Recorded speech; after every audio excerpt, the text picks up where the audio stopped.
Hi everyone. I haven't posted during the past week.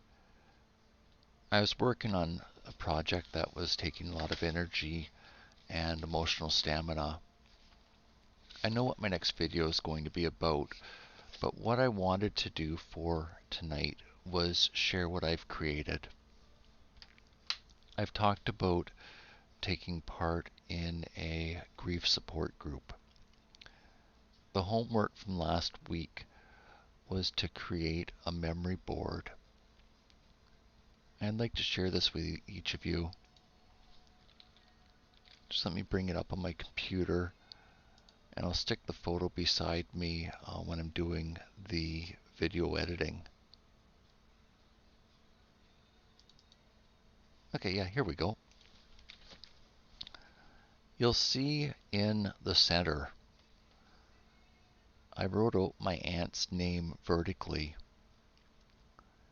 and then I started thinking through words that were meant to describe her and the different aspect of her life.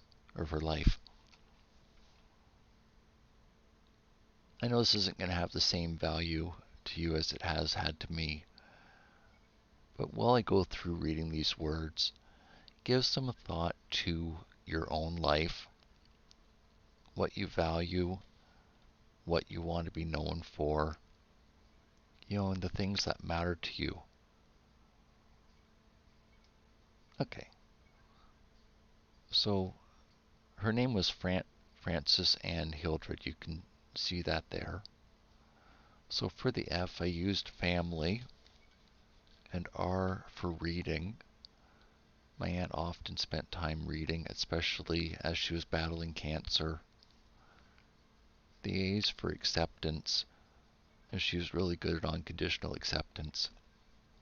The N for neighborly, and the C for cultivation. She liked her gardening. The E for environmentalist, like for example, my aunt had solar panels on the roof of her home. The S was because she loved sewing.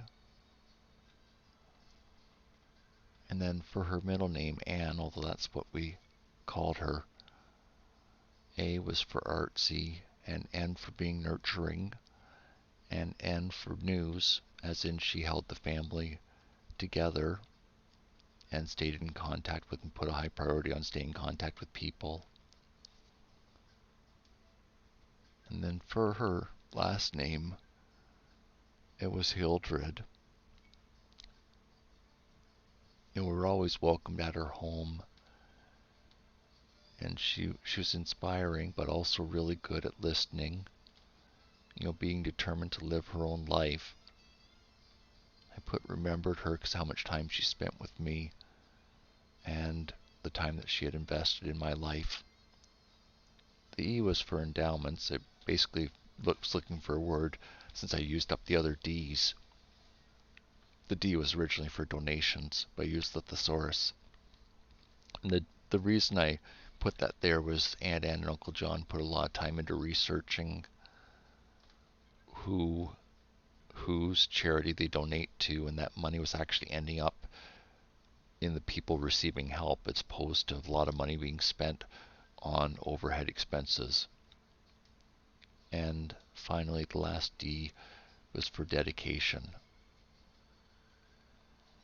Now, if you look at the various objects around the edge, these are the types of things that were important to my aunt.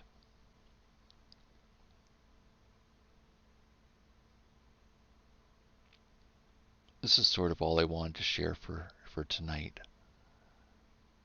I'll get back to making more normal videos tomorrow or Friday.